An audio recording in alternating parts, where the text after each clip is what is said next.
Young billionaire loses his daughter in an accident. When he tries to adopt a little girl in a wheelchair, he hears, "Choose someone else. I'm too much work. I've been sent back 3 times already. I can't take any more rejection." What he does changes everyone's lives forever. The ticking of the clock echoed against the empty walls, filling the space that once overflowed with children's laughter. Claire stopped in the hallway and closed her eyes. For an instant, she almost heard the hurried little footsteps of Emma running across the wooden floor, calling out to her in that shrill 4-year-old voice. But when she opened her eyes, there was only silence. 1 year, 365 days without her daughter, and each one felt heavier than the last. Claire dragged herself to the kitchen, where Thomas was making coffee. Their eyes met for a second, long enough for both to look away, as though facing each other meant facing their own pain. "I made toast," Thomas said, pushing a plate toward her. Claire nodded without replying. Words between them had become scarce, as if their entire vocabulary had died alongside Emma on that icy road. Thomas was a partner in a successful architecture firm in downtown Boston. Claire had been a music teacher at a local academy. They had a lovely house on the outskirts of the city, a garden Claire tended with devotion. And they'd had Emma, intense blue eyes, golden curls, and a laugh that seemed to fill every inch of the house. Now, all that remained was a photograph on the wall and a bedroom that no one dared to open. "I have to go," Thomas said, finishing his coffee. "I've got a meeting with that Swiss client at 9. Claire just nodded. She knew he was trying. Thomas got up every morning, put on a perfectly tailored suit, and pretended the world kept on turning. Maybe for him, in some way, it really did.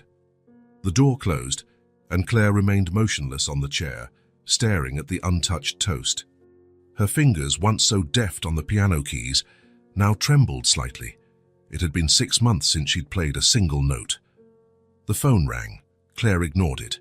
It was probably Mary, her mother, trying to convince her to go out, to start therapy, to move on, as if there were any forward left after losing a child. She climbed the stairs slowly and stopped in front of the closed door at the end of the hallway. Almost every day, she repeated this ritual. She would stand there, place her hand on the doorknob, hold her breath, and then back away, unable to go in. In the master bedroom, Claire lay on the unmade bed. The curtains had remained drawn since the previous morning, casting the room in a dim light that matched her mood. On the nightstand, the sleeping pills prescribed by the doctor remained untouched. She preferred insomnia. In the rare moments she managed to sleep, she dreamed of Emma, and waking up again felt like losing her all over. The hours dragged on. Claire lay there, staring at the ceiling, feeling the weight of the silence. Every now and then, the sound of a passing car made her hold her breath, a reflex that had taken root ever since the phone call that changed their lives forever. "Mrs. Monroe, there's been an accident." The babysitter was 22. She had been driving for less than a year. The road was slippery after a freezing rain. A truck coming from the opposite direction lost control. There wasn't time to swerve. Emma was in the back seat, in her safety seat. She didn't feel anything, the doctors had said. It happened instantly. As though that could be any consolation, when the sun began to set, Claire finally got up. She felt dizzy from lack of food, but hunger had become only a distant annoyance. In the bathroom, she avoided looking in the mirror. She knew what she would see: deep circles under her eyes, dull hair, weight loss, a shadow of the woman she used to be. The sound of the front door signaled Thomas's return, earlier than usual. She stayed where she was, listening to his footsteps on the stairs. Thomas entered the bedroom carefully, like someone approaching a wounded animal. He was holding a small paper bag. "I brought that walnut bread you used to like," he said, forcing a smile. Claire felt a pang of guilt. He was still trying. He still believed that one day she might be who she once was. It was a cruel kind of hope. "Thank you," she murmured, her voice hoarse from disuse. Thomas sat on the edge of the bed, keeping a safe distance. They had slept in the same bed every night since the accident, but they rarely touched. Physical contact seemed to awaken a pain they both preferred to keep numb. "How was your day?" he asked, attempting to fill the void with a mundane question. "Like all the others," Claire replied. Thomas nodded. He didn't push it. He stood up and walked over to the dresser, emptying his pockets, wallet, keys, coins. Then his fingers touched something small and colorful. Claire saw him freeze. Holding the object with such delicacy, it seemed he feared it might disintegrate in his hands. "What is that?" she asked, although she already suspected. Thomas turned slowly. In his open palm lay a tiny bracelet of colorful beads, blue and purple, Emma's favorite colors. "I found it in the pocket of my winter coat. It must have been there since—" His voice trailed off. Claire felt the air leave her lungs. She remembered that bracelet perfectly. They had made it together, sitting at the kitchen table one rainy afternoon. Emma had insisted that her dad should wear one just like it too. Thomas came closer and sat on the bed again, this time nearer. He held out the bracelet to Claire, who took it with trembling hands. "She loved it when you tied that blue ribbon in her hair," Thomas said, his voice thick with emotion.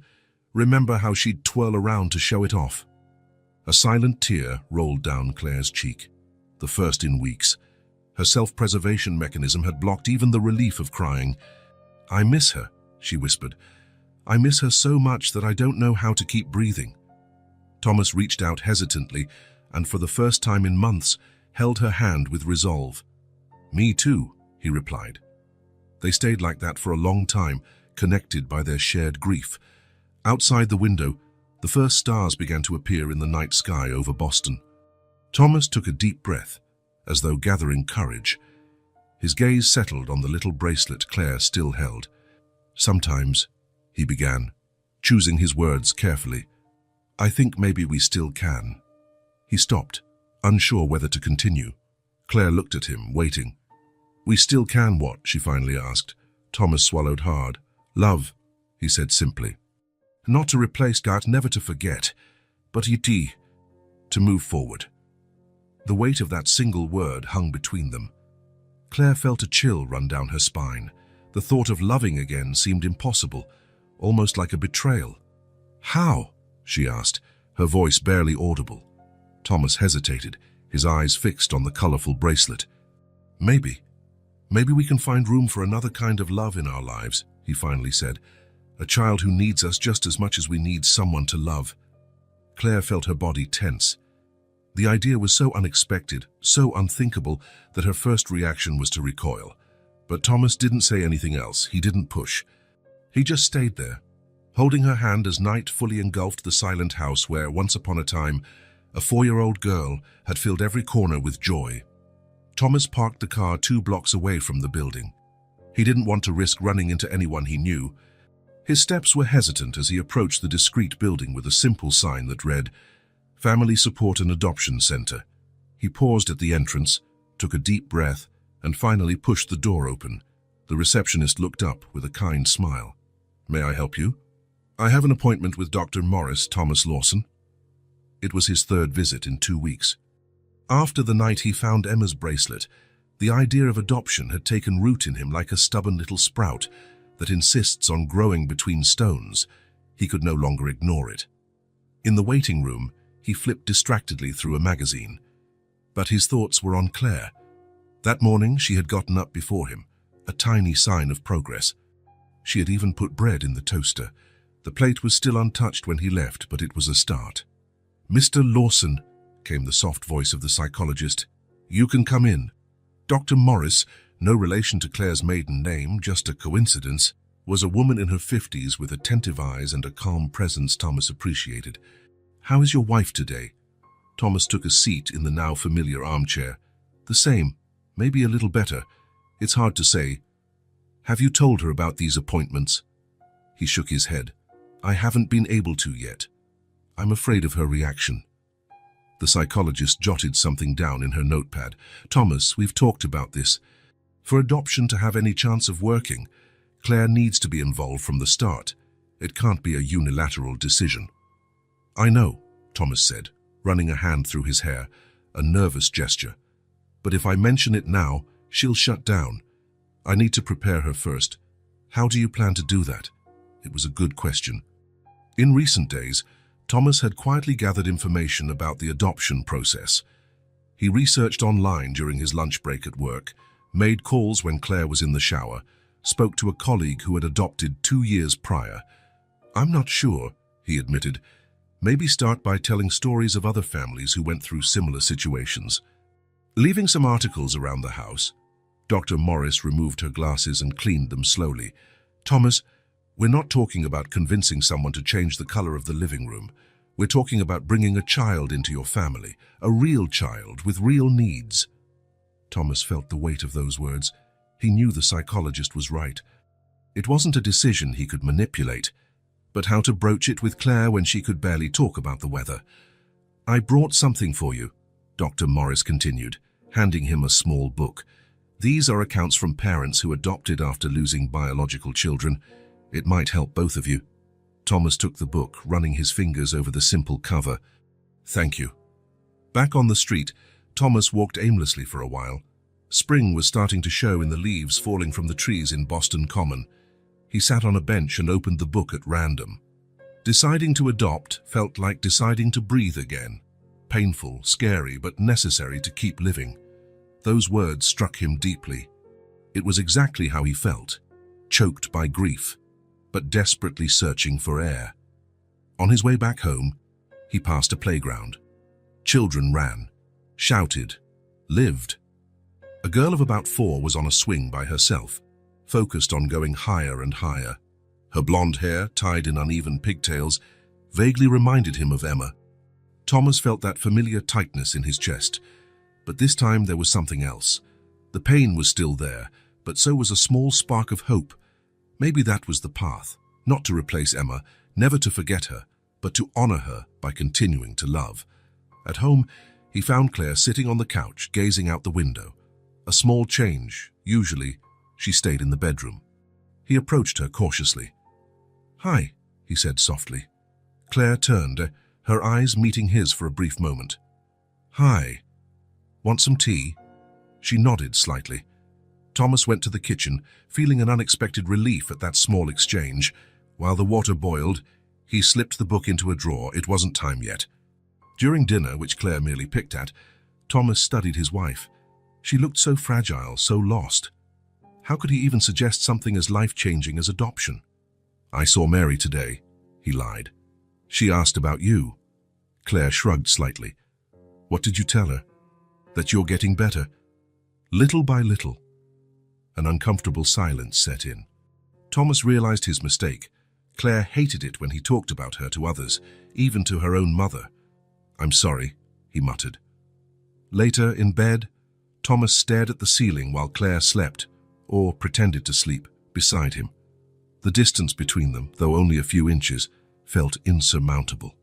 That night, he decided to wait. A month. Maybe 2. He would keep researching, keep talking to Dr. Morris. He would watch Claire, looking for signs that she might be ready. And then, when the time was right, he would open his heart to her. He would tell her about the hope growing inside him, about the possibility of loving a child who needed them as much as they needed her.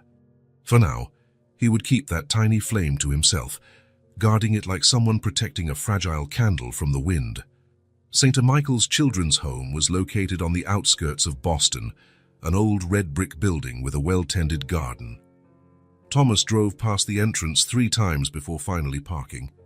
The 30-minute drive from his office had been spent debating whether he should just turn around. What was he even doing here? Claire had no idea of his plans. He took a deep breath and finally stepped out of the car. His footsteps felt heavier than usual as he walked to the front gate. A small bronze plaque by the entrance read, "Every child deserves a home." The intercom buzzer broke the silence. "St. Michael's Children's Home, good morning." "Good morning. I have an appointment with Mrs. DuPont, Thomas Lawson." A soft buzz unlocked the gate. Thomas crossed the small entrance garden, noting the carefully maintained flowers and a bright swing set under a leafy tree. The main door opened before he could ring the bell. "Mr. Lawson, welcome," said the woman who greeted him.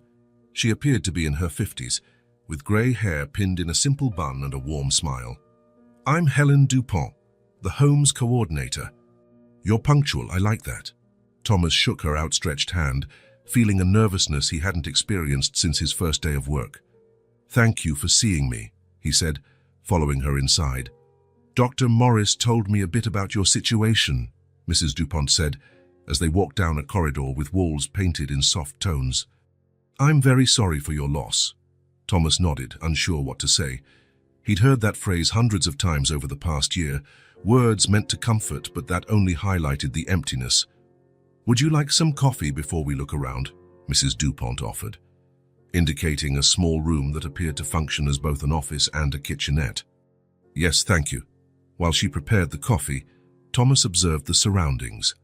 A bookshelf with neatly labeled folders, some framed photos of smiling children, and a bulletin board covered in colorful drawings and notes. Sugar? Mrs. Dupont asked. No, thank you. She handed him the cup and sat across from him. So, Thomas, may I call you that? What brings you here today, exactly? The direct question took him by surprise. What should he say? That he felt lost, that his wife was drowning in depression, that his home had become a mausoleum of memories. I am considering adoption, he finally said, the words sounding strange to his own ears. To be honest, I'm still at the early stages. My wife, she doesn't know I'm here. Mrs. Dupont studied him over her coffee cup. There was no judgment in her gaze, just a calm assessment. I understand. Many people come here just to learn, to understand the process better. It's an important step. She set her cup down. Would you like to see our facilities? Thomas nodded, relieved by the change of topic. He followed Mrs. Dupont through hallways brightened by natural light streaming in from large windows. The walls were decorated with colorful murals clearly made by the children themselves, drawings of houses, families, smiling suns, and impossibly shaped animals. We currently have 27 children of various ages, Mrs. Dupont explained. Some are here temporarily, while family situations get resolved.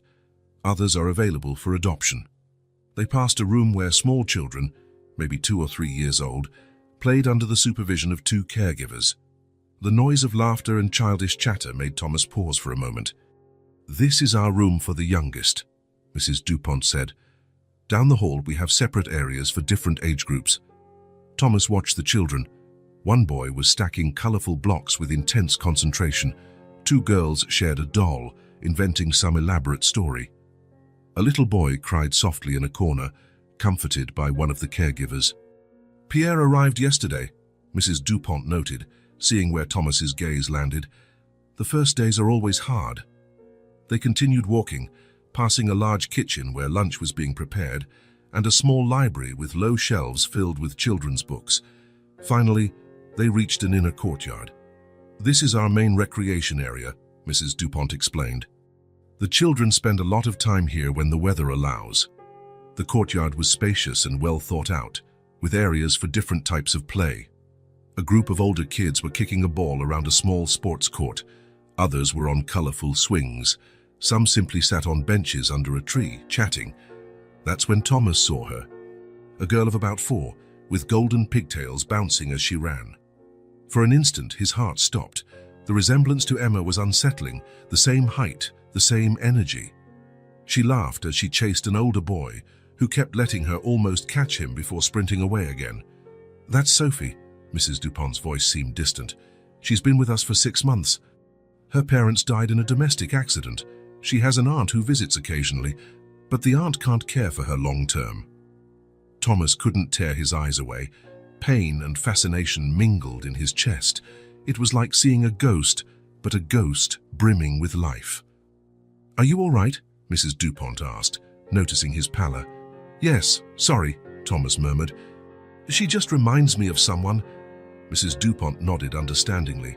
I see. Shall we continue? Thomas agreed, forcing himself to look away from the girl.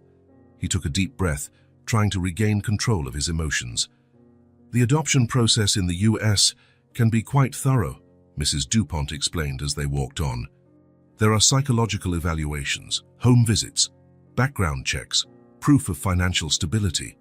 The whole process can take 6 months to a year, sometimes more. Thomas listened attentively, asking occasional questions. The coordinator answered them all patiently, detailing each step. "Your case is unique," she finally said as they stopped near a small artificial pond where a few ducks swam peacefully. "The recent loss of your daughter adds layers of complexity. You'd need a special psychological evaluation for both you and your wife." "I understand," Thomas answered. The mention of Claire brought him back to reality. How would she react to all this? "Would you like to meet some of the children?" Mrs. DuPont offered, not as a potential adoptive parent yet, just to get a better feel for the environment. Thomas hesitated. Would it be fair to raise any expectations in the children? On the other hand, he was only there to observe, to understand. Yes, if it's not inconvenient. Not at all. Our kids are used to visitors, volunteers, donors, student teachers. She smiled. Just be yourself. They walked into the main courtyard where most of the children were playing. Mrs. DuPont spoke briefly with one of the caregivers, who nodded and called the kids over for a group activity. "Feel free to walk around," Mrs. DuPont told him. "I'll be nearby if you need anything." Thomas thanked her, suddenly feeling very exposed. The children watched him with curiosity, while the caregiver explained some sort of ball game. Some offered shy smiles, others ignored him entirely, focused on their play. He strolled slowly along the courtyard's edge, observing. There was something deeply moving about seeing these children, each carrying their own story of loss, yet still able to laugh and play. Childhood resilience was remarkable. It was when he approached the far end of the courtyard that he noticed her. Sitting apart from the other children, almost hidden in the partial shade of a small tree, was a little girl in a wheelchair. Her gaze was fixed on the horizon, completely detached from the bustle just a few yards away. For some reason he couldn't explain, Thomas felt drawn to that quiet presence. He approached slowly, trying not to seem intrusive. The girl was small, probably no older than 4, with short brown hair and delicate features. There was something in her large dark eyes that conveyed a sadness out of place in someone so young. "Hello," Thomas said softly, stopping at a respectful distance. The girl turned her face toward him, studying him with a disconcerting intensity. She didn't reply, just watched him. "My name is Thomas," he continued, crouching to be closer to her eye level. "What's your name?" Silence. The girl just kept staring at him, an expression that was part distrust, part curiosity. Thomas didn't push. He sat on a nearby bench, leaving a fair amount of space between them. From that angle, he could see that her wheelchair was decorated with star stickers. A small brown teddy bear, well worn from use, rested on her lap. "It's a nice day, isn't it?" he commented, glancing at the blue sky. "I especially like it when the sun comes out after a few days of rain." The girl remained silent, but Thomas noticed her gaze briefly flick to the sky as well. After a few moments, Thomas asked gently, "Why are you sitting here by yourself while the others play?" For a second, he thought she wouldn't answer again, but then a small, clear voice broke the silence. "I like it here. It's quieter." Thomas felt a wave of emotion hearing that voice. There was something in it, an unexpected maturity, perhaps, that touched him deeply. "I understand," he responded sincerely. "I also like quiet places sometimes. Silence can help us think, right?" The girl glanced at him, a faint look of surprise on her face, as if she hadn't expected to be understood. Thomas didn't press for more answers. He just sat there watching the passing clouds and the occasional bird overhead. The girl's presence had a strangely comforting quality, as though they didn't need to fill the silence with words. After a few minutes, a dog sprinted along the courtyard edge, probably belonging to a staff member or neighbor. "Look at that," Thomas said. "He seems to be in a big hurry." A small smile flickered across the girl's face, so quick Thomas almost thought he'd imagined it. "He always runs like that," she said, her voice a bit more relaxed. "That's Rex. He belongs to the gardener." "Ah, so you know him well?" She shrugged, a surprisingly adult gesture for someone so small. "He comes by every day. Sometimes he likes to hang out here with me." Thomas smiled. "He sounds like a good friend." "He is," she agreed, adjusting the teddy bear in her lap. "He doesn't ask too many questions." The answer caught Thomas off guard, and he couldn't hold back a light laugh. "Sorry, am I being nosy?" The girl studied him for a moment before replying, "No. You talk differently than other grown-ups who come here." "Different how?" "I don't know," she shrugged again. "Normal?" Thomas found something oddly reassuring in that simple remark. Maybe, amid his grief and confusion, he had forgotten what it was like to simply be present, with no expectations or hidden agendas. A blue butterfly briefly landed on the edge of the girl's wheelchair. Both of them watched it in silence until it fluttered away. "Beautiful," Thomas remarked. "Blue is my favorite color," the girl said, tracking the butterfly with her eyes. "It's mine too," Thomas realized as he spoke that it was true. They stayed there a few more minutes, occasionally commenting on the clouds, the garden, or the noises around them. It wasn't a deep conversation, but there was a genuineness to it that Thomas hadn't felt in a long time. It was Mrs. Dupont who finally approached. "I see you've met Elise," she said with a warm smile. Elise. The name struck Thomas as a revelation. Somehow it perfectly suited the serene girl in the wheelchair. "Yes," he replied, standing up. "We were enjoying the quiet corner." "Elise is our official observer," Mrs. Dupont said fondly. "She doesn't miss a thing that happens." The girl didn't react to the comment, but Thomas noticed a slight blush on her cheeks. "It was a pleasure meeting you, Elise," he said, adding a small bow that made her eyes light up for an instant. As he walked away, following Mrs. Dupont back into the main building, Thomas felt a strange reluctance. Those few minutes with Elise had been unlike any other interaction he'd had in months. There was something in that child's presence, her calm, her attentive observation, her silent acceptance, that resonated deep inside him. "Elise has been with us for 2 years, Mrs. Dupont mentioned as they walked. "She's a special child." Thomas nodded, casting one last look at the girl in the wheelchair, still gazing thoughtfully at the horizon. Something had changed within him during that visit. As he climbed back into his car to drive home, he knew he would return, not just to the children's home, but specifically to that quiet corner of the courtyard, where a 4-year-old girl carried a wisdom in her eyes that moved and intrigued him at once. Thomas arrived at St. Michael's Children's Home earlier than the day before. He'd slept little, the image of Elise lingering in his thoughts. Over breakfast, Claire had asked why he was so quiet. He'd answered with a half-truth about a difficult project at work. Walking into the home's courtyard, his eyes immediately searched for the shaded spot where he'd found Elise. There she was, in the same place and as if she'd never left. But there was a subtle difference this time. She looked up as soon as he approached. "Good morning, Elise," Thomas said with a smile. "You came back," she replied, not as a question but a surprised statement. "I did say I'd come back, didn't I?" Elise frowned. "I don't remember any promise," Thomas chuckled softly. "You're right, but here I am anyway." He sat on the same bench as the previous day, near her wheelchair. This time, he'd brought a small pocketbook. "I brought something today," he said, showing her the book. "It's a story I used to read to, well, one that I really like." Thomas nearly mentioned Emma. A familiar tightness seized his chest, but he took a steadying breath and continued. "Do you like stories?" Elise shrugged, a gesture Thomas now recognized as her typical response. "Sort of. What kind of stories do you prefer?" "I don't know," she said, adjusting the worn teddy bear in her lap. "Mrs. Dupont reads princess and dragon stories to us sometimes." "And do you like those?" Elise thought for a moment. "The dragons are cool. The princesses are kind of silly." Thomas smiled again. There was something refreshing about her straightforward honesty. "I agree. I think I prefer dragon stories too." A comfortable silence settled between them.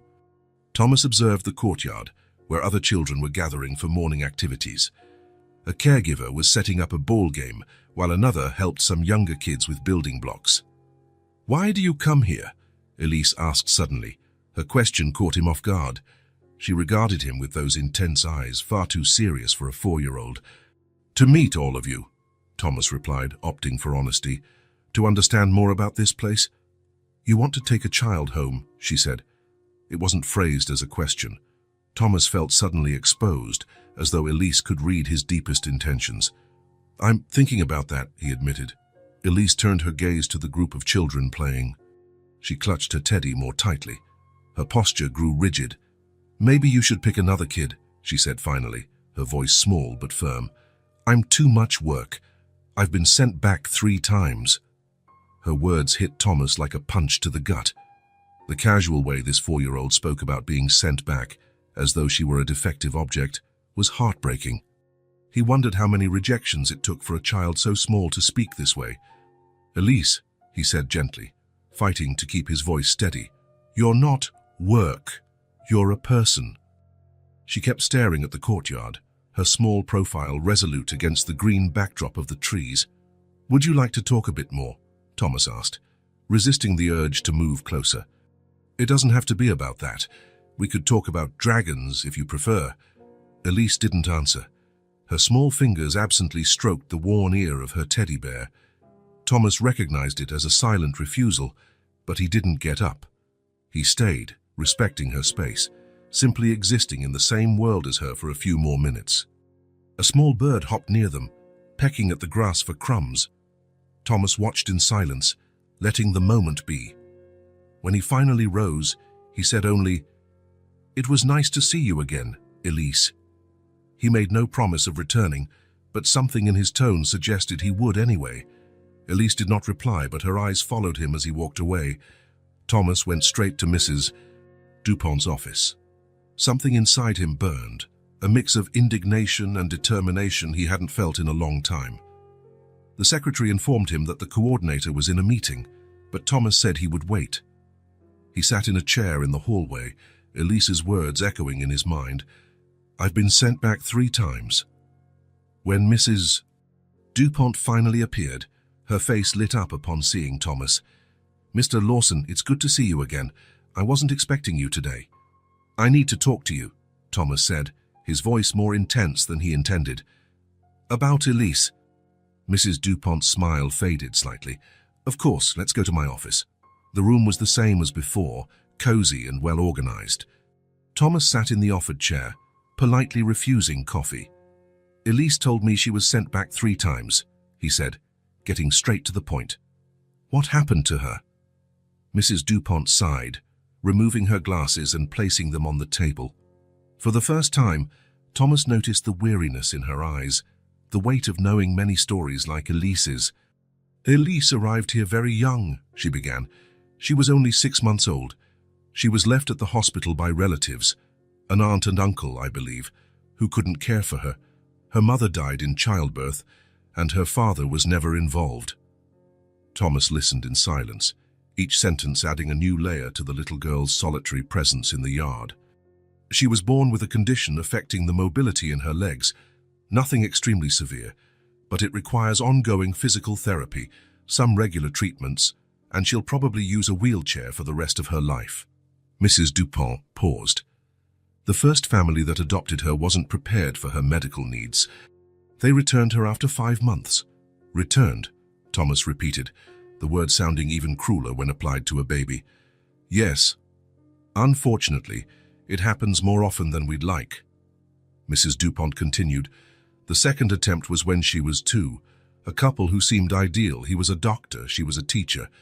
They had the resources and patience Elise needed.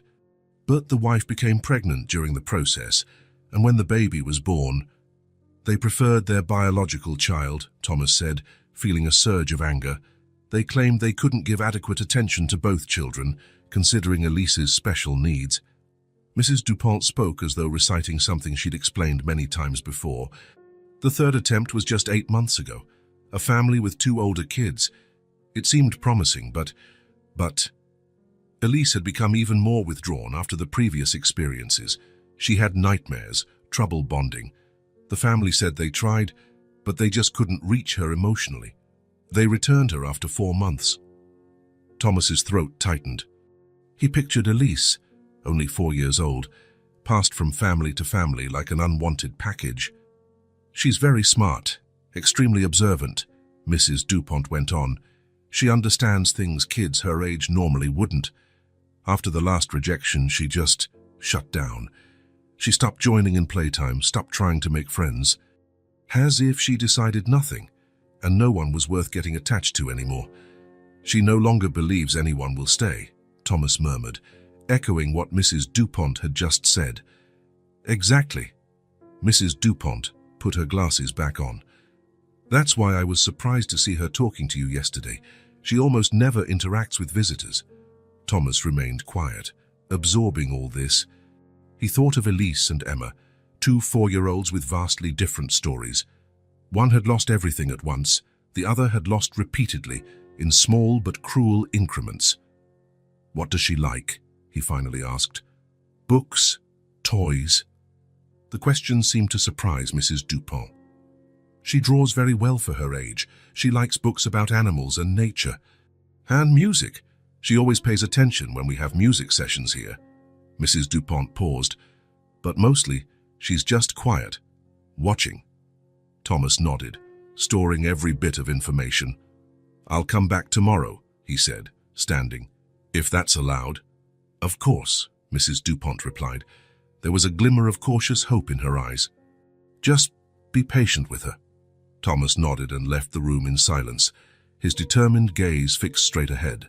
As he walked to the exit, past the colorful drawings on the walls and the distant sound of children's laughter, something grew inside him, a deep, unwavering conviction. He wasn't there by chance. The path he'd walked since losing Emma, all the pain and emptiness, had somehow led him to this little girl with serious eyes and a worn teddy bear. And as he drove back home, to Claire, to the difficult conversation they would have to have, Thomas knew Elise would not be sent back a 4th time, not if he could help it. Thomas parked in the garage and stayed there, hands still on the wheel. The sun was setting, casting orange reflections on the windshield. He needed to go inside. He needed to tell Claire. He had delayed this moment for weeks, secretly visiting the children's home, secretly getting to know Elise. He couldn't go on like this. With a long sigh, he grabbed from the passenger seat a small drawing Mrs. Dupont had given him, a tree with brightly colored birds, made by Elise.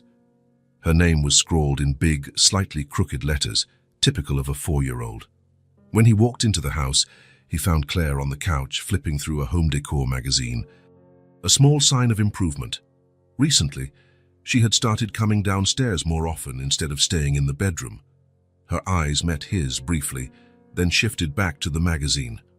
I'm home, Thomas said, a simple greeting that had become rare between them. Hi, Claire replied, closing the magazine. You're late today. There was an implied question. Thomas sat in the armchair across from her instead of his usual spot beside her on the couch. He needed to face her for this conversation.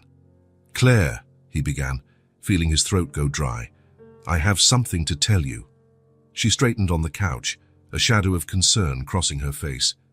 What is it? Something wrong at work? No, it's not that. Thomas swallowed. For the past few weeks, I've been visiting a place, an orphanage, St. Michael's Children's Home. The silence that followed was thick. Claire's face lost what little color it had, her fingers gripping the edge of the magazine so tightly her knuckles went white. Why? She finally asked, her voice barely audible. Thomas searched for the right words, but there were none that fit perfectly. Because I thought maybe we could consider the possibility of adoption. Claire closed her eyes. When she opened them, they held a hardness Thomas hadn't seen since the early days after the accident. No, she said simply. We can't. Thomas had expected this reaction. He had prepared for it. Claire, please, just hear me out. I'm not saying we have to do this now, or even that we definitely should. I just want you to know what I'm feeling, what I'm thinking. Replace Emma. Is that what you're thinking? Her voice shook with anger. Never, Thomas said firmly. No one will ever replace Emma. She is our daughter, always will be. Then why this sudden interest in other children? Thomas hesitated. How to explain that it wasn't sudden, that the idea had grown inside him slowly, like a stubborn seed nurtured by pain and the need to find meaning in their loss. It's not sudden. I've been thinking about it for months, but only now had the courage to act, to actually visit the orphanage to see what it's like. Claire stood abruptly, walking over to the window. With her back to him, she asked, So how was it? Thomas sensed a tiny opening, a fissure in her resistance. It was different than I imagined. It's not a sad place despite everything. The kids play and laugh. The staff is caring. It's simple but warm. He paused. And I met someone. Claire turned sharply, her face a mix of shock and betrayal. No, not like that, Thomas explained hastily. A child, a little girl. Oh, Claire crossed her arms, as though protecting herself. And what's so special about this girl? Thomas felt his heart race. This was the moment. He took out Elise's drawing and placed it on the coffee table. Her name is Elise. She's 4. The same age Emma would have been. Thomas saw the immediate recognition in Claire's eyes, the immediate awareness of that coincidence, which was not really a coincidence. Thomas, I know what you're thinking, he interrupted, but it's not like that. I'm not drawn to her because she's the same age Emma would be. There's something else. What then? Explain it to me, because I honestly can't understand how you could do this behind my back. The hurt in her voice was palpable. Thomas realized he had made a mistake by not sharing his thoughts from the beginning, by acting alone. You're right. I should have talked to you first, but I was afraid of your reaction, afraid you'd shut it down before even considering it. He ran a hand through his hair, a nervous habit. Elise is different, Claire. She stays by herself while the other kids play. She observes everything with eyes that seem older than her little body. She uses a wheelchair. A wheelchair? Claire seemed startled. Yes, she has a condition that affects her leg mobility. Thomas paused, deciding whether to reveal everything at once. He chose complete honesty. She's been adopted and returned 3 times. Claire, 3 times, at only 4 years old. Claire sat again on the edge of the couch. Her eyes drifted to Elise's drawing. Birds and trees. Emma loved drawing birds too. She said something I can't get out of my head, Thomas continued, taking advantage of Claire's contemplative silence. I'm too much work, she told me. Like it's her fault that adults don't have enough patience or love. Claire reached out hesitantly, touching the drawing with her fingertips. Why are you telling me this, Thomas? What do you expect me to feel or do? I don't expect anything, he said honestly. I just want you to know, I want you to consider it. It doesn't have to be Elise or right now or ever if you don't feel ready. I just beg you not to shut the door completely. Claire pulled her hand back from the drawing, as though shocked by static. Her eyes, now moist, met Thomas's. What if I can't love another child? What if all I do is compare her to Emma? That would be so cruel to this girl. You said yourself she's been rejected enough. It was a valid argument, a legitimate fear. Thomas had no easy answer. I'm scared of that too, he admitted. But I believe love doesn't run out. It's not a pie that disappears the more slices you give away. It's more like a candle. You can light 100 others from it, and the original flame stays the same. Claire shook her head, not convinced by the metaphor. Pretty words don't change reality, Thomas. Emma is gone. Nothing will bring her back. Her voice broke on the last sentence. And bringing another child here, putting her in Emma's place, feels like betrayal. It wouldn't be betrayal, Thomas leaned forward. It would be honoring her, honoring all the love she taught us to have. No, Claire raised her voice, something she rarely did since the accident. Don't use Emma to justify this, it's not fair. Thomas leaned back, realizing his mistake. Claire was right. He couldn't use their daughter's memory as an argument. I'm sorry, he murmured. You're right. Silence settled between them, heavy with unspoken emotions. Outside, the sky had fully darkened, and the garden lights switched on automatically, casting soft shadows through the blinds. I need time, Claire finally said. This is too much to process at once. Thomas nodded. I understand. Take all the time you need. She stood, leaving Elise's drawing on the table. I'm going to bed. Thomas stayed in the living room, listening to Claire's footsteps on the stairs. He didn't follow. He knew she needed space, silence, to organize her thoughts. He looked again at Elise's drawing. There was something moving about its simplicity, some birds flying free while others remained on the branches. He wondered if Elise felt like one of those branch-bound birds, unable to fly. The days that followed were silent, more silent than usual. Claire and Thomas stuck to their routines. He went to work. She stayed home. They ate dinner together in silence.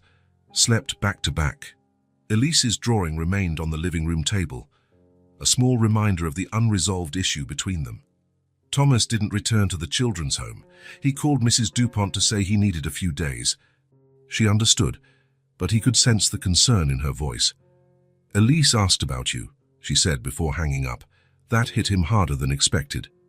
On the fourth day after their conversation, Thomas was making coffee in the kitchen when Claire appeared in the doorway. There was something different in her, some light in her eyes he hadn't seen in a long time. "Tell me more about her," Claire said, without any preamble.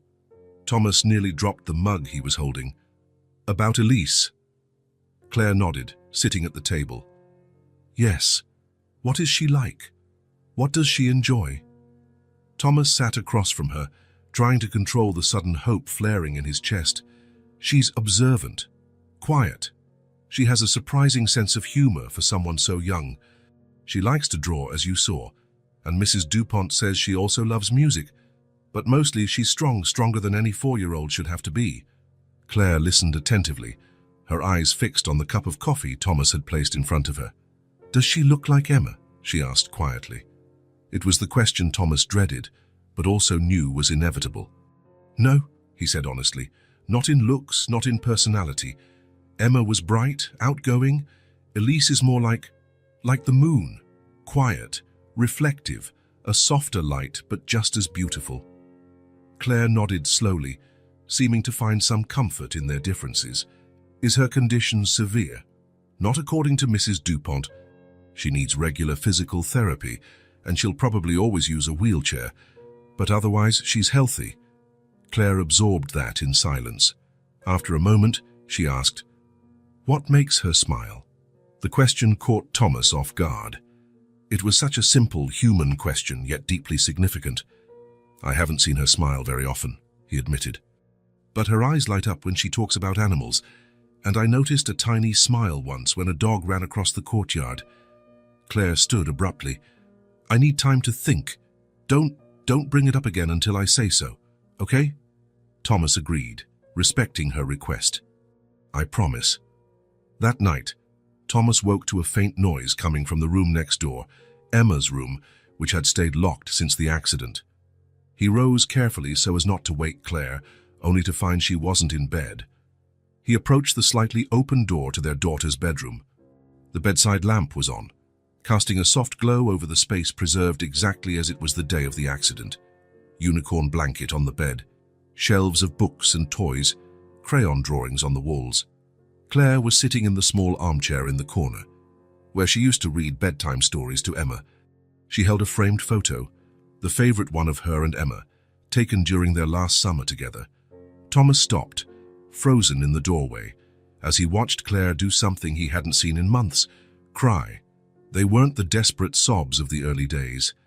They were silent tears rolling down her face, while she traced Emma's features in the picture with her finger. "I miss you so much, my love," she whispered to the image. So much." Thomas felt his own eyes sting with tears. He wanted to enter and hold her, cry with her. But he sensed that this moment was hers alone, something she needed to face after so long. Claire kissed the photo gently and placed it back on the shelf. Then she picked up one of Emma's favorite books, The Giving Tree, and flipped through it slowly, as though searching for something in its well-worn pages. "What would you do, Emma?" she whispered into the empty room. "You, who always had so much love to give. What would you tell Mommy right now?" Thomas retreated quietly, returning to their bedroom. When Claire came back a few minutes later, he pretended to be asleep. He felt the bed move as she lay down beside him, but for the first time in months, she didn't turn her back. She stared at the ceiling, lost in thought, until sleep finally overtook her. Thomas remained awake for a long while, listening to Claire's steady breathing, allowing himself, for the first time in a long while, to feel a small spark of hope. The drive to the children's home was silent. Thomas focused on the road, occasionally glancing at Claire, who kept her hands folded tightly in her lap. After a week of thinking, she had agreed to meet Elise, a decision Thomas had not expected so soon. "Are you okay?" he asked when they stopped at a red light. Claire nodded briefly. "Just nervous." "That's normal. I am too." What if she doesn't like me? The question took Thomas by surprise. He hadn't considered that possibility. Claire, she's going to love you. You don't know that, Claire replied, looking out the window. You said yourself she has trouble trusting people.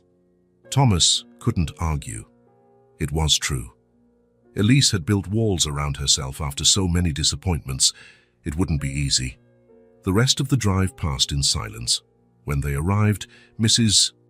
Dupont was waiting at the entrance, her face lighting up at the sight of Claire. "Welcome to St. Michael's Children's Home," she said, shaking Claire's hand warmly. "Thomas has told me a lot about you." Claire forced a smile. "Thank you for having us." "Elise is in the music room," Mrs. Dupont informed them as she led them through the corridors. "One of our volunteers is teaching the children how to play the recorder." Claire gave Thomas a look of surprise. "You didn't mention she liked music." "I did," he said gently. "You must have forgotten." Before entering the room, Mrs. Dupont gently touched Claire's arm. "Just one thing. Try not to show pity." Elise senses that immediately and withdraws. Claire swallowed hard and nodded. Pity was the last thing she felt, she was certain. But she wasn't sure exactly what she would feel upon seeing the girl Thomas had described so many times in the past few weeks. The music room was small but welcoming. About 8 children sat in a circle, each holding a small recorder. A young volunteer demonstrated finger positions for different notes. It was easy to spot Elise. She was in her wheelchair, slightly apart from the circle but watching the teacher intently. Her recorder lay on her lap, her small fingers gripping it as though she feared breaking it. "That's Elise," Thomas whispered, though it was unnecessary. Claire felt something tighten in her chest. It wasn't what she'd expected. It wasn't a comparison to Emma, nor pity, nor rejection. It was more like recognition, as though, in some unexplainable way, she already knew this child. Mrs. Dupont suggested they watch for a bit before approaching. When the lesson ended, the kids began to disperse. The volunteer helped Elise put her recorder back in its case. "You played really well today," the volunteer said, kneeling to be at eye level with the girl. Elise just shrugged, but a faint blush of pride showed on her cheeks.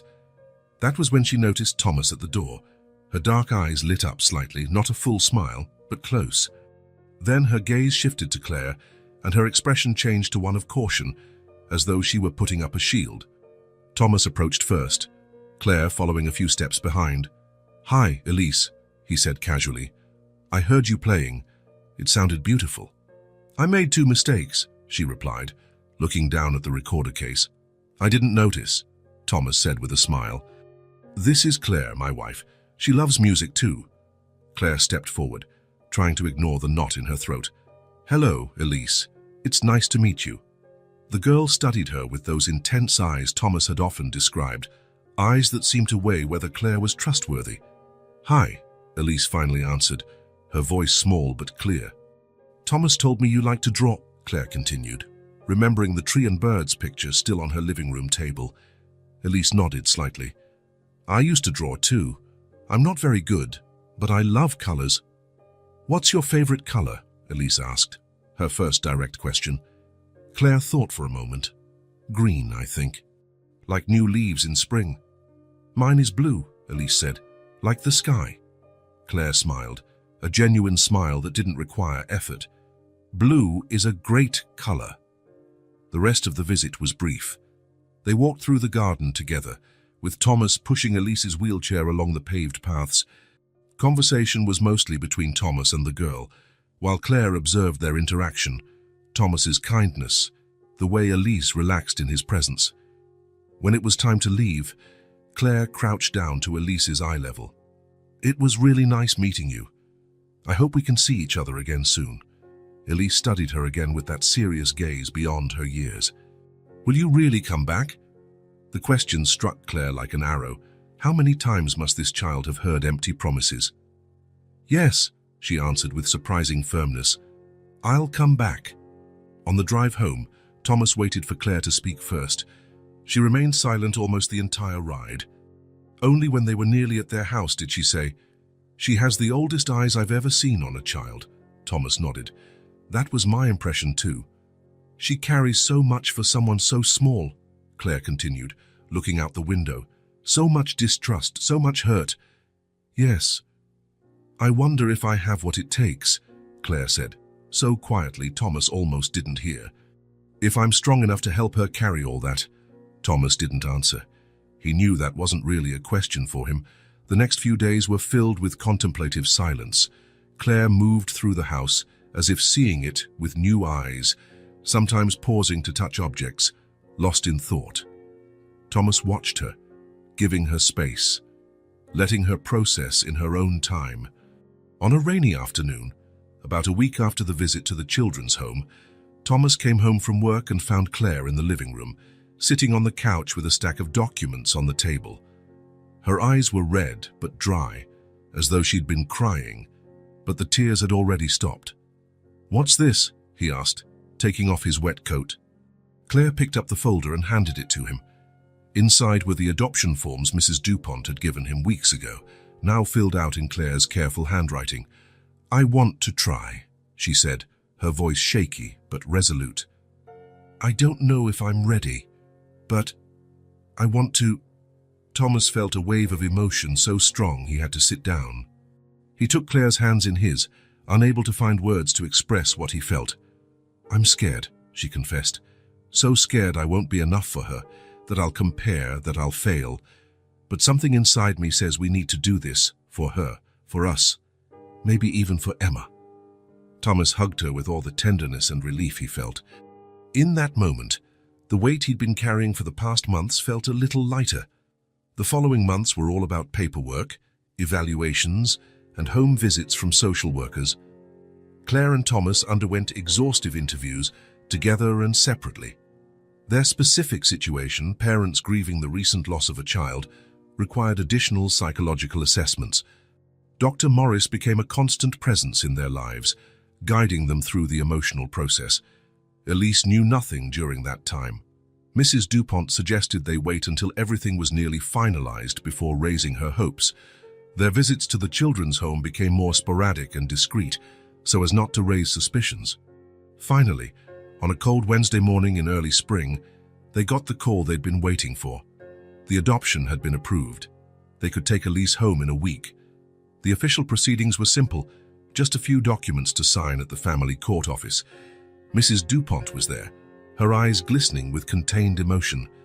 Elise, wearing a blue dress Claire had picked out, observed everything with her usual careful eyes, not entirely sure what was happening. "These are your new parents, Elise," the kind judge explained. "You'll live with them now." The girl looked at Thomas, then at Claire. She didn't smile or show the exuberant excitement some kids might. She simply nodded, as if accepting a fact she didn't yet fully grasp. "Ready to see your new home?" Thomas asked, crouching beside her. "Yes," Elise answered, adjusting the little teddy bear that was always with her. The arrival at the house was quiet. Thomas carried Elise's small suitcase with her few belongings. Claire pushed her wheelchair along the walkway, pointing out the flowers that had survived the chilly weather. Inside, Elise took in everything with the same meticulous attention, examining the art on the walls, the comfortable sofas, the staircase leading upstairs. "How will I get up there?" she asked, eyeing the stairs.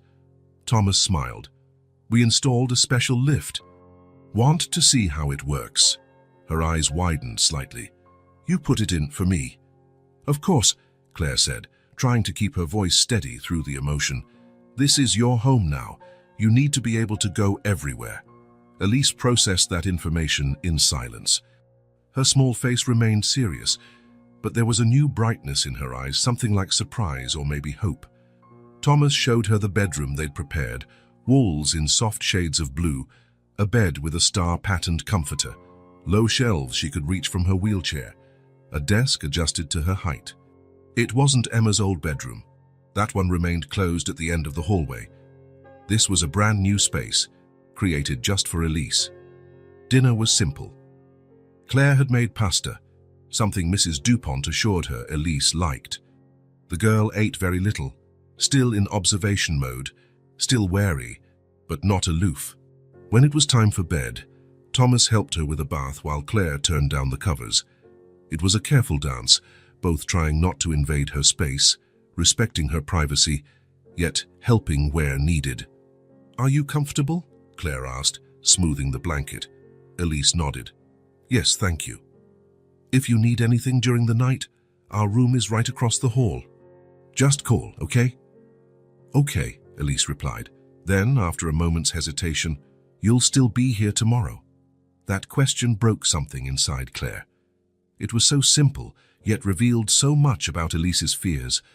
Yes, Elise, she said, gently taking the child's hand. We'll be here tomorrow and the day after and the next one. We promise? Elise studied her face for a long time, as if deciding whether to believe it. Finally, she nodded and closed her eyes. Later, after Thomas had fallen asleep, Claire got up quietly. She went to stand by Elise's door and sat on the hallway floor, leaning against the wall. From there, she could hear the soft, steady breathing of the sleeping girl.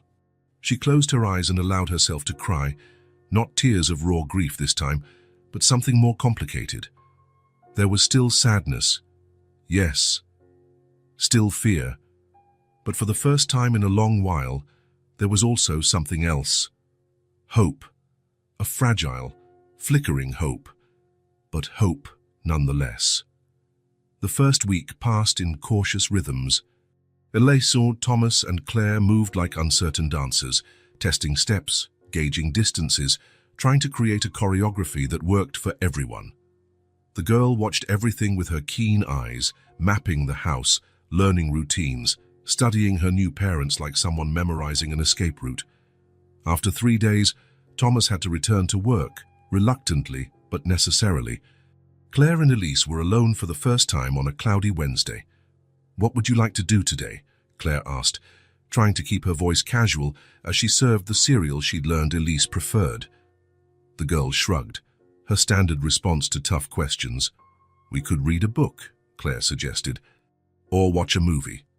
"Whatever," Elise said, stirring her cereal without really eating it. Claire took a deep breath. Mrs. Dupont had warned them that the first days would be the hardest. "She'll test your limits," she'd said, not because she wants trouble, but because she needs to see if you'll stay, even when it's hard. "How about I show you around the house? There are still some rooms you haven't seen." Elise lifted her eyes, a glimmer of curiosity breaking her neutral expression. "Okay." Claire pushed the wheelchair through each room, explaining details about them. Thomas's home office, with his plants and architectural drawings. The music room, where a piano with a dust cover stood by the window. "Do you play?" Elise asked, pointing to the piano. Claire hesitated. "I used to. It's been a long time." "Why?" The direct question caught Claire off guard. How could she explain to a 4-year-old that every note on that piano reminded her of Emma tapping the keys with off-key enthusiasm? "Sometimes," she finally said, "when we're sad, the things we love doing can become hard for a while." Elise nodded, as if she understood perfectly. "Like drawing. After I came back here the last time, I couldn't draw anymore." Claire felt a lump in her throat. The simplicity with which Elise spoke of traumas that would take an adult years to unravel was disconcerting. "Yes, exactly," she replied, hesitantly placing her hand over Elise's small one. It was the first real physical contact that wasn't strictly about daily tasks. Elise didn't pull away. That night, Thomas brought home pizza for dinner, a small celebration for getting through the first week. Elise ate more than she had the previous days. When a strand of cheese dripped down her chin, Thomas gently wiped it with a napkin, an automatic fatherly gesture. Elise froze for a moment, but didn't pull back. Progress, Claire thought. Small, tiny progress. The next morning, as Thomas made pancakes for breakfast, Claire walked into the kitchen and found Elise staring at a high shelf. "Good morning," Claire said. "Did you sleep well?" Elise nodded, still looking at the shelf. "There are cookies up there." Claire followed her gaze. "Yes, there are. Do you want some?" "Can I?" The question was cautious, as though she were asking for something forbidden. "Of course." Claire took the cookie box down and placed it on the table. "But after pancakes, okay." Elise nodded, but her eyes stayed on the cookies. Claire realized that at the orphanage, treats like this might have been very limited. "Actually," Claire reconsidered, "I think we can start with one cookie. As a special appetizer, a small smile appeared on Elise's face, shy, almost imperceptible, but unquestionably a smile. It was the first time Claire saw it, and she felt warmth spread in her chest. From that moment on, the requests began, small, hesitant, but genuine. "Could you reach that book for me? Would you help me with this game? Can I have some juice?" Claire responded patiently to each one, realizing that more important than the requests themselves was the fact Elise was willing to ask, willing to express wants, to believe they would be met. One afternoon, as Claire was putting away some new clothes in Elise's dresser, she noticed the girl watching her from the doorway. "Need something, Elise?" The girl hesitated, chewing on her lower lip. Could you brush my hair?" Claire's heart raced. It was the first truly personal request, the first involving care, contact, trust. "Of course," she answered, trying not to show how much it affected her. "Let's go to the bathroom. It's easier with the mirror." Sitting together in front of the mirror, Claire carefully brushed Elise's brown hair. It wasn't curly like Emma's, it was straight and fine, slipping through her fingers like water. She caught herself looking at Elise's reflection, searching for any resemblance to her lost daughter. But there was none. Elise was entirely different, with her serious eyes and darker complexion, and somehow that was a relief. This wasn't a replacement. It was something new, something entirely different. "Does it hurt?" she asked upon seeing Elise wince slightly. "No. I'm just thinking." "About what?" "How you're different from the others." "Others?" "Other moms. Before." Claire took a slow breath, continuing her gentle brushing. "Different how?" Elise considered. "You don't pretend." "Pretend what?" "That you're happy all the time. That everything's perfect." Claire couldn't suppress a small, sad smile. "No, I guess I'm not very good at pretending that." "I like it," Elise said simply. "It's more real." From that day on, it became a routine. Claire brushing Elise's hair every morning, a moment of quiet connection, trust being built strand by strand. Nights were still the hardest. Elise sometimes had nightmares, waking up crying or calling out for someone Claire and Thomas didn't know. Maybe her birth mother, maybe a caregiver from the home. At first, she rejected comfort, turning to the wall and pretending to go back to sleep. But on the fourth or fifth night, when Thomas came in after hearing a muffled scream, Elise held out her arms to him, a silent plea to be held. Thomas sat on the bed and hugged her gently, as though she were made of glass. "It's all right," he murmured into her hair. "It was just a dream. We're here." Claire, standing in the doorway, felt a swirl of contradictory emotions. Jealousy. Why did Elise accept Thomas's comfort more easily? Guilt at feeling jealous, fear she wouldn't be the mother Elise deserved, and, surprisingly, tenderness at the scene before her. She moved closer, sitting on the other side of the bed. She didn't try to touch Elise, just remained there, offering her presence. After a few minutes, Elise reached out a small hand and took Claire's, still leaning against Thomas's chest. A bridge, Claire thought. We're building bridges. On Sunday, 2 weeks after Elise's arrival, Claire was cooking lunch when she heard a sound she hadn't heard in a long time. Laughter. Loud, genuine, unrestrained laughter, echoing through the house.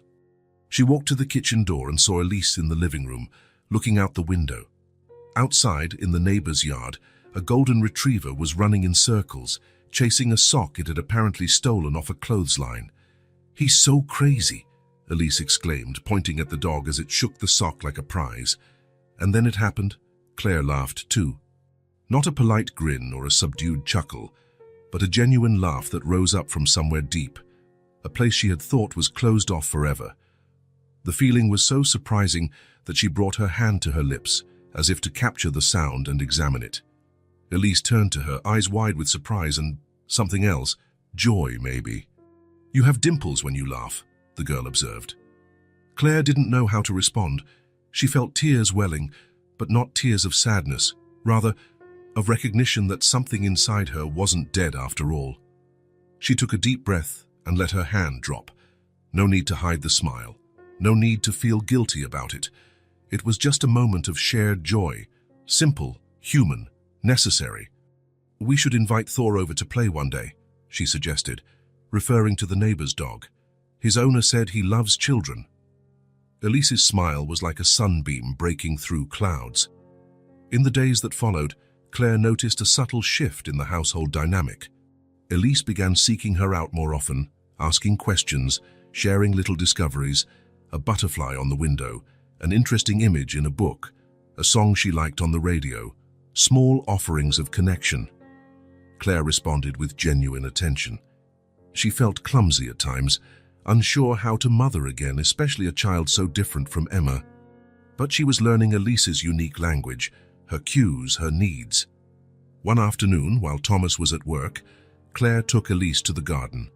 Spring was starting to show its first signs, with little green shoots poking through the soil. "Would you like to help me plant some flowers?" Claire asked, holding up small seed packets. Elise's eyes lit up. "Can I really?" "Absolutely. Look, we have daisies, petunias, sunflowers, and violets." "Violets?" Elise exclaimed with unusual enthusiasm. "Could we plant violets?" Claire smiled at her reaction. "Are they your favorites?" Elise nodded, suddenly more serious. My first mom liked them." It was the first time she'd mentioned her birth mother. Claire felt the weight of the trust implied in that revelation. "Then violets it is," she said softly, handing Elise the packet so she could examine it. They settled in a patch of garden Claire had prepared the day before. Together, they carefully dug small holes, placed seeds in them, and covered them gently. "Not too deep," Claire explained. "They need to feel the sun to grow." "How do we know if they'll really grow?" Elise asked, eyeing the soil skeptically. "We don't know for sure," Claire admitted. "We have to trust and take care of them, water them every day, make sure they get enough sunlight, protect them from bugs. Then one day they'll appear." "It takes patience," Elise observed, that peculiar wisdom shining through. "Lots of patience," Claire agreed. Then, after a moment's hesitation, she added, "You know, I once planted sunflowers here, with Emma, your daughter who died," Elise finished simply. Claire nodded, surprised at her directness. No one had explained Emma's death explicitly to Elise, but it was clear she'd pieced things together. Adult whispers, photos still present in certain corners of the house, the closed bedroom at the end of the hall. Yes, she was 4, just like you. She loved sunflowers because she said they always looked happy, following the sun. Elise processed this information in silence, her small hands smoothing the freshly turned earth. "Do you think she'd be mad?" she finally asked. "That I'm here?" The question struck Claire like a blow to the stomach. The idea that Elise worried about being an intruder was heartbreaking. "No, has Elise," Claire said firmly, gently lifting the girl's chin so their eyes met. "Emma had the most generous heart I've ever known. She always wanted a sister. I'm sure she'd be happy you're here, that we found you." Elise searched Claire's face, as though looking for signs of a lie or doubt. Finding none, she nodded slightly. "Could we plant sunflowers too?" "Next to the violets." Claire felt something warm expand in her chest, an almost forgotten sensation of purpose, of hope. "I think that would be perfect," she said. "Your mom's violets and Emma's sunflowers growing side by side in the same garden." Elise smiled, not the hesitant, shy smile of the early days, but something more open, more confident.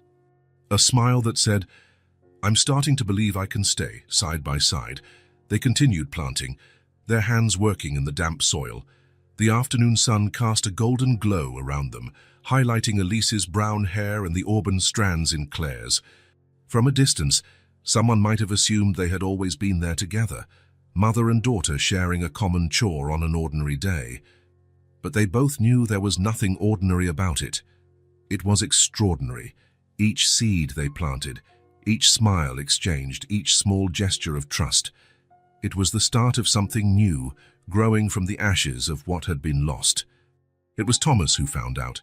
He was helping Elise with her physical therapy exercises when she casually mentioned that she'd be turning 5 in 2 weeks. "Your birthday's coming up," he asked, surprised that no one at the home had mentioned it. Elise shrugged, focused on an arm-strengthening exercise. "It's just a normal day." Later, while Elise was watching cartoons, Thomas sought Claire in the kitchen. "Did you know her birthday is in 2 weeks?" Claire looked up from the recipe she was reading. "No. How did you find out?" "She just mentioned it, like it was no big deal. We have her documents." "Let me double-check." Sure enough, the papers confirmed. May 17th, exactly 2 weeks away. "We have to do something special," Thomas declared. "I get the feeling she's never had a real party." Claire nodded, though Thomas noticed a flicker of something in her expression. "What's wrong?" he asked. "Nothing," she replied quickly. "Just thinking about what we could plan." But both knew it was more than that. In the days that followed, Claire threw herself into preparations with surprising dedication. She researched themes, decorations, and recipes.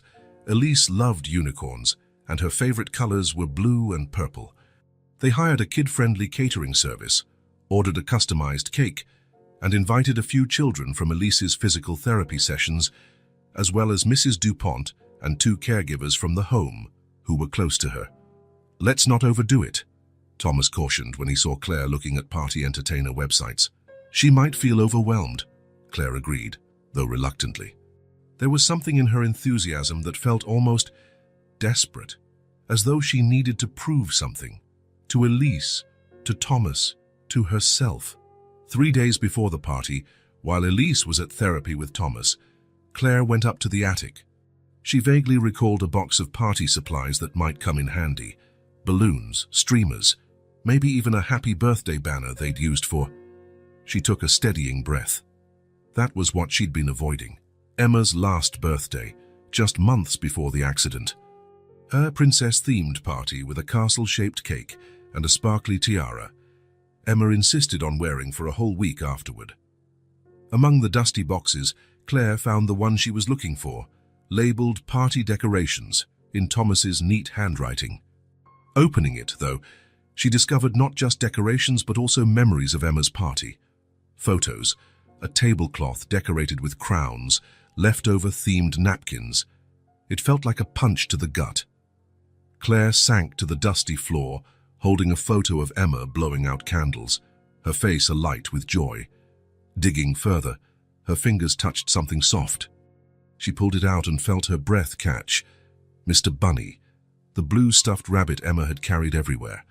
The one that had been in the car on the day of the accident, recovered by the police in a plastic bag along with other belongings. Claire had stored it away, unable to look at it or throw it out. Emma's scent still lingered, mingled with dust and time. Claire pressed the toy to her face and finally broke down. The tears came hard, accompanied by sobs that tore through her chest. How could she plan a party for another child? How could she smile and move on when Emma would never blow out birthday candles again? "Claire?" Thomas's voice came from the attic stairs. She couldn't answer. She couldn't speak. She heard his footsteps approach and felt his presence before she saw him. "Oh, Claire." He knelt beside her, seeing what she held. "I can't do this, Thomas," she sobbed. "I just can't. It's like I'm betraying her, replacing her. Like..." "Shh." Thomas sat next to her on the dusty floor, wrapping an arm around her shoulders. "It's not true." "It is. I'm planning a party for another child. I'm smiling again. I'm loving again," Thomas gently finished. "And there's nothing wrong with that, Claire." He carefully took Mr. Bunny from her hands, gazing at the worn toy fondly. Emma hated seeing people sad. Remember? She used to offer this very bunny to anyone who cried, saying it had magic powers to cure sadness. Claire choked back a sob, nodding. It was true. Emma had such a generous heart. "You're not erasing anyone," Thomas said firmly, taking Claire's hand. "You're making room for more love. There's a difference." They sat in silence for a long time, Mr. Bunny between them. When they finally came downstairs, Thomas carrying the box of decorations, Claire clutching the bunny, something in them had shifted. It wasn't total acceptance, nor complete healing, but perhaps the start of reconciliation between past and present. On the day of the party, the house was beautifully decorated with balloons in shades of blue and purple. A banner reading "Happy Birthday, Elise" adorned the main wall. The unicorn-shaped cake waited in the kitchen. In the middle of the gift table was a special package, a box wrapped in star-patterned paper. Elise looked radiant in her new dress, a small, subtle tiara in her carefully brushed hair. Her eyes, usually so serious, shone with restrained excitement. "All this is for me," she asked for the third time, gazing around in awe. "All for you," Thomas confirmed, adjusting the camera for another picture. The afternoon passed with a near-normal kind of joy. The invited kids played, ate too many sweets, and laughed. Elise, initially shy with all the attention, gradually relaxed, especially when she opened her presents, books, games, and a wheelchair-accessible doll that made her grin widely. When it was time for cake, everyone gathered around the table. 5 candles lit up Elise's face, casting golden shadows on her delicate features. "Make a wish," Thomas whispered. Elise closed her eyes in deep concentration, then blew with all the might her small lungs could manage. Everyone clapped. Claire, cutting the cake, felt her eyes fill with tears again. But, surprisingly, the emotion was not painful. It was gratitude for this moment, this child, this new chance. "For you," she said, handing Elise the first slice. "Our special birthday girl." The girl took the plate but didn't start eating right away. Instead, she looked at Claire with those deep, knowing eyes. "Thank you," she said in a clear, quiet voice. "Thank you for all this, Mommy." The single word hung in the air. Mommy, so simple, so complex, so longed for, yet still surprising. Claire felt tears stream freely down her cheeks, but she didn't fight them. They weren't tears of pain or guilt, they were tears of release. "You're welcome, my love," she replied, leaning down to kiss Elise's forehead. "Happy birthday." Later, when everyone had gone home and Elise was asleep, exhausted but happy, Claire and Thomas sat on the porch, sharing a glass of wine. "She called me Mommy," Claire said, still in awe. "I heard," Thomas smiled. "It was wonderful." Claire looked at the emerging stars in the sky. "For a moment, when she said it, I thought I'd feel guilty, but I didn't. It felt like a weight lifted." Thomas squeezed her hand gently. "I think Emma would be proud." Claire nodded, allowing herself to believe that, somewhere maybe, her first daughter was smiling, approving of this new chapter. In the living room, placed carefully among Elise's unwrapped presents, was the star-patterned package. Inside, a cleaned-up Mr. Bunny, along with a small note. "For keeping nightmares away and bringing smiles. With love, Mommy and Daddy." A legacy passing from one daughter to another, not a replacement, but a continuation. A new form of love sprouting from the ashes of the old. Spring arrived in full force. The garden that Claire and Elise had planted began to show results, little green shoots pushing through the soil, promising blooms in the weeks to come. The violets and sunflowers grew side by side, just as they had planned. On a sunny Sunday morning, Thomas left early to pick up fresh croissants from a French bakery downtown. Claire and Elise sat in the living room, Elise drawing while Claire flipped through a gardening magazine. Suddenly, Claire closed the magazine and looked at the little girl who had been part of their lives for nearly 3 months. "Elise," she called softly, "I'd like to show you something today." The girl looked up from her drawing. "What is it?" Claire took a deep breath. She had thought about this for a long time, discussed it with Thomas, even consulted Dr. Morris. Everyone agreed it was an important step, maybe the most important one so far. "There's a room in this house you haven't seen yet," she said, keeping her voice calm, despite her racing heart. Elise appeared intrigued. "Why not?" "Because it's a very special place, full of memories. It was Emma's room." Elise's eyes widened slightly. "The room at the end of the hall, whose door was always shut. The room everyone avoided mentioning directly." "You want me to see it?" Claire nodded. "Only if you want to. I think it's time." Elise set her pencil aside and adjusted herself in the wheelchair. "I want to—" Claire pushed Elise's chair to the upstairs hallway. The small lift Thomas had installed hummed quietly. At the end of the second-floor corridor, Claire stopped at the last door on the right. For a moment she hesitated, her hand hovering over the doorknob. She hadn't been in there for weeks, not since she'd found Mr. Bunny, who now slept with Elise each night. "It's okay," Elise said. Sensing her hesitation, Claire smiled at her, finding strength in those serious eyes. She turned the knob and opened the door.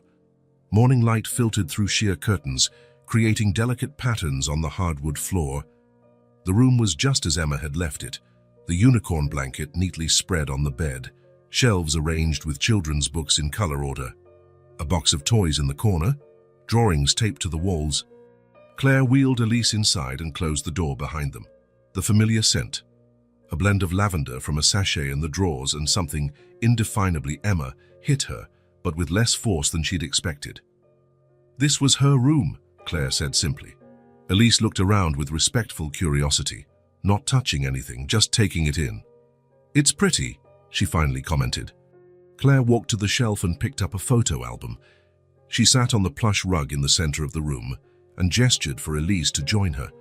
Thomas had adapted the house so Elise could move from her wheelchair to other spots more independently. Carefully, Elise slid to the rug, positioning herself beside Claire. "I wanted to show you who Emma was," Claire said, opening the album. "Not just pictures on the wall or vague stories, but really show you who she was." The first photo was of a newborn Emma in Claire's arms at the hospital. "She arrived 3 weeks early," Claire said. "She was so eager to meet the world, she didn't want to wait." Elise smiled, touching the corner of the photo gently.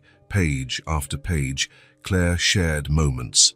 Emma's first birthday with cake smeared on her face, her first steps clinging to the coffee table, dressed as a pumpkin for Halloween, sleeping with Mr. Bunny in her arms. "She loved dragon stories," Claire said, showing Emma dressed in paper wings. "She said she wanted to be a dragon when she grew up so she could fly and breathe fire." "Smart," Elise commented. "Dragons are the strongest?" Claire smiled, turning the page. This was at the park, 2 weeks before the accident. The photo showed Emma on a swing, captured midair with arms stretched out, head thrown back in pure laughter. The sun cast a golden halo over her curls. Elise studied it for a long moment. "She looks happy," she said simply. Claire traced Emma's face in the picture. She expected to feel the usual sharp pain, but instead there was a sweet longing. "She was," Claire said, surprised at the peace in her own voice, "and I think now she's happy to see me like this too." Elise glanced up with a wisdom beyond her years. "I think so too." Claire closed the album and set it aside. Then she took a colorful children's book from the shelf. This was her favorite, Where the Wild Things Are. "Do you want me to read it to you?" Elise nodded, scooting closer. As Claire read, she realized that for the first time she was sharing Emma instead of just mourning her absence. Every giggle from Elise, every comment about the illustrations, every curious question was like a small window opening in that long locked room. The door was open now, not just the bedroom door, but the door to her heart. Paragraph intentionally left blank to preserve structure. Autumn came and went. Winter left its mark and receded, and a new spring blossomed. A full year had passed since Elise's arrival, and the transformation in the house and its inhabitants was undeniable. The home that once lay buried in silence now resonated with the sounds of everyday life. The clinking of silverware at mealtimes, Elise's laughter when she discovered something new, the piano music Claire had resumed playing.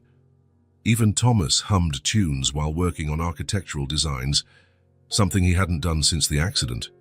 Elise had grown over the year, not just in height, though that too, but in confidence, in security, in belonging. The girl who arrived with mistrustful eyes and monosyllabic answers now voiced opinions, made requests, and planned for the future. "When I turn 7, I want an astronaut party," she announced one night at dinner, explaining with the irrefutable logic of a child nearly 6 years old that by then she'd know everything about the solar system. School had been a major milestone. After visiting several institutions, Claire and Thomas chose an inclusive school with an excellent reputation. The transition was tough at first. Elise, used to the orphanage routine and then the quiet of home, felt overwhelmed by so many new people. "What if I don't make friends?" she asked in the first week, her vulnerability showing. "It takes time," Claire reassured her. "Making a friend is like planting a seed. It needs daily care, patience, and sometimes it feels like nothing is happening until suddenly a plant shows up." Elise concluded, brightening at the gardening metaphor that fit her world, and so it went. By the second week, she mentioned a girl named Sophie who'd shared cookies with her. By the third lesson, she talked about Julian, a boy who also used a wheelchair. Soon, she was part of a science project about butterflies, working with classmates who naturally included her. She has incredible potential, her teacher, Mrs. Leroy, said during a parent-teacher meeting. Her reading comprehension is well above her grade level, and her drawings show an unusual sensitivity. Claire and Thomas exchanged proud smiles. It wasn't surprising. They had seen Elise's talent in the stories she invented and the astute observations she made. "There's something else I wanted to share," Mrs. Leroy added. "Yesterday, during a lesson on family, I asked each child to talk about the people they live with. Elise spoke about my daddy and my mommy, not Thomas and Claire or my adoptive parents, but simply my parents. She said daddy designs houses and mommy plays piano, and they planted violets and sunflowers together." The teacher paused meaningfully. "I thought you might like to know." Claire felt her eyes fill with tears. It might seem like a small thing, but it meant so much. The final barrier had fallen, a complete acceptance on both sides. Thomas squeezed her hand under the table, his own eyes shining with quiet emotion. At home, routines had found their own rhythm. Sunday mornings were for pancakes and board games. Friday nights were for pizza and movies, with Elise choosing the film and Thomas inevitably dozing off on the couch before it ended. Twice a week, Elise had physical therapy sessions, which she now faced with resolve. Emma's old bedroom remained intact, but it was no longer an untouched shrine. The door often stayed open, letting in the sunlight. Sometimes, when Elise couldn't sleep, she'd ask to hear stories in that room, nestled between Claire and Thomas on the unicorn bedspread. On those nights, they spoke of Emma without tears, the same way you talk about someone who has traveled far away. One night, after Claire told a story of how Emma once freed the frogs from a science lab because they had families waiting for them in the pond, Elise asked, "Do you think she would have liked me?" The question took Claire and Thomas by surprise. They exchanged a look over Elise's head, a silent parental conversation. "I'm absolutely sure she would," Thomas answered first. "Emma always wanted a sister," Claire added, realizing as she spoke that it was true, especially one who loves drawing dragons and hearing stories as much as she did. Elise mulled over this, her expression thoughtful as ever, as though processing a complex puzzle. After a moment, she nodded, apparently satisfied, and requested another story. That spring was especially vibrant. The garden Claire and Elise had planted exploded with color, violets forming a purple carpet under the kitchen window, sunflowers standing tall near the fence. They added more varieties over time, petunias Elise chose from a catalogue, daisies that reminded Claire of her own childhood. It was Thomas who proposed a party, not a birthday this time, but a celebration of Elise's first year with them. "A whole year," he said over dinner. "I think that calls for a celebration, don't you?" Elise's eyes lit up. "With cake?" "Of course with cake," Claire laughed. "And we can invite anyone you'd like." Elise thought for a moment, wearing the serious expression she still slipped into now and then. Sophie from school, and Mrs. Dupont, and Jean from therapy, and Julian, who knows all about dinosaurs, and... The list went on to Claire and Thomas's delight. A year earlier, Elise barely spoke to other kids. Now she had friends, connections, a circle of people beyond the safe walls of home. The party was simple but joyful, held in their sunny backyard on a perfect spring Saturday. Thomas had built a small ramp so Elise and her friends in wheelchairs could easily access the back garden. Claire decorated with balloons and ribbons in Elise's favorite colors, blue and purple.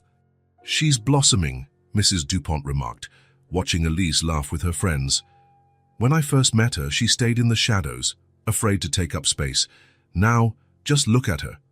Claire followed her gaze. Elise was explaining something animatedly to a group of kids, gesturing with her hands, her face glowing. She had rosy cheeks from the sun and excitement, her hair braided the way she liked. "We made the right choice," Claire said, more to herself than to Mrs. Dupont. "All of you did," the older woman corrected. "Elise chose too. She chose to trust again, to risk love again after so many disappointments. That takes a courage most adults don't have. It was true. Behind the successful transition, the laughter, the progress, there was a conscious decision on Elise's part, a choice to believe that this time would be different, that this time she would stay. As dusk fell and the guests left, the trio sat on the porch, watching the first stars appear. Elise, sleepy after so much excitement, curled up against Claire's side. "Today was the best day," she declared with the absolute conviction only children possess. Thomas grinned, ruffling her hair affectionately. "Better than the day we went to Disney." 3 months earlier, they'd taken a surprise trip to Disneyland, an experience that had left Elise in awe. Elise considered the question seriously. Different, she finally decided. Disney was fun because it was all new. Today was nice because it was all familiar. Claire and Thomas exchanged glances over their daughter's head. There was surprising depth in her remark. Familiar, like family, like belonging. In the days that followed, Claire noticed a subtle shift in the household. It was as though the celebration had solidified something, making tangible what had previously been only sensed. Photos of Elise now lined the walls alongside Emma's, not as a guest, but as a permanent member of the family. Her name naturally came up in conversations about the future, plans for a summer vacation, the possibility of music lessons in the fall. The adoption, initially seen as a way to heal Claire and Thomas's grief, had grown into something else entirely. It was no longer about filling a void, but expanding their hearts. It wasn't about replacing, it was about adding, a new love that didn't compete with the old but stood beside it, distinct and equally precious. On a particularly glorious late spring afternoon, Claire invited Elise to check on their garden plantings. The child, growing more adept at maneuvering her wheelchair, followed the stone path Thomas had built especially for her. Thomas watched from the porch, coffee cup in hand, savoring the sight of his 2 favorite people tending the garden that so perfectly symbolized their shared journey. "Look, Mom," Elise exclaimed, pointing to a bright blue butterfly resting on one of the sunflowers. "How so pretty." The butterfly lazily flapped its wings in the afternoon sun, a vibrant shade of blue almost unreal, with silvery spots on the tips. "You know what I think," Elise said, adopting a solemn tone she used for important statements. "I think it's my sister telling me she's happy." Claire felt her heart skip a beat. They hadn't referred to Emma as Elise's sister before, although it was implied, a connection existing beyond words. "You think so?" Claire asked softly, kneeling beside the wheelchair. Elise nodded confidently. "Yes, because it's blue, my favorite color, and it's on a sunflower, her favorite flower. So it's like a special message just for us." Claire felt a lump in her throat, not from sadness but from an emotion hard to name, some mix of gratitude and awe. She took Elise's hand and watched the butterfly still perched on the sunflower. "You might be right," she finally said in a near whisper. Thomas joined them, carrying a tray with 3 glasses of lemonade, 1 for each of them, plus an extra glass he set on a small stone bench, a silent offering to the unseen presence that would always be part of their lives. "What are my girls talking about?" he asked, and handing them the lemonade. "How the people we love never really leave us," Claire answered, surprising herself with the ease of words that, a year before, would have been impossible to say without tears. Elise took a sip of her lemonade and smiled. "And how sometimes they send blue butterflies to say hello." Thomas smiled, sitting on the garden bench, lifting Elise onto his lap. Claire joined them, and for a moment they simply relaxed there, enjoying the gentle breeze, the fragrance of the flowers, the feeling of being together. The pain of loss would never fully vanish. It would always be a shadow in Claire and Thomas's hearts, but it no longer defined them, no longer held them captive. Alongside that pain, there was now joy, hope, and a future filled with possibilities that had once seemed unthinkable. The sun began to sink as they finally went inside, leaving behind the vibrant garden and the blue butterfly now tracing lazy circles above the blooms. Elise chattered excitedly about her plans for a science project on the butterfly life cycle, inspired by their visitor. "I'll draw a special blue butterfly in my project," she declared, as Thomas helped her up the porch steps. I'll call it Emma. Claire felt her eyes mist over, but she smiled through the tears. I think she'd love that, she said, exchanging a meaningful glance with Thomas. The house that had once been a mausoleum of painful memories now pulsed with life in every room. Laughter echoed in the hallways, music drifted through open windows. The aroma of shared meals filled the air. Photos from different eras coexisted on walls and shelves, capturing the complete story of that family, their sorrows and joys, losses and gains. It wasn't the same happiness they'd known before. It was something new, woven through scars, perhaps richer because they understood the worth of what had been lost. More aware, more grateful for each ordinary day. The love hadn't replaced anything. Rather, it redefined everything. And the house, at last, had recovered its soul. Sometimes, love arrives unexpectedly, and healing doesn't mean forgetting. It means finding new meanings to keep on living. If this story touched your heart, subscribe to the channel and turn on notifications so you don't miss the next ones. Leave a like, because it helps this story get recommended to more people. See you in the next story.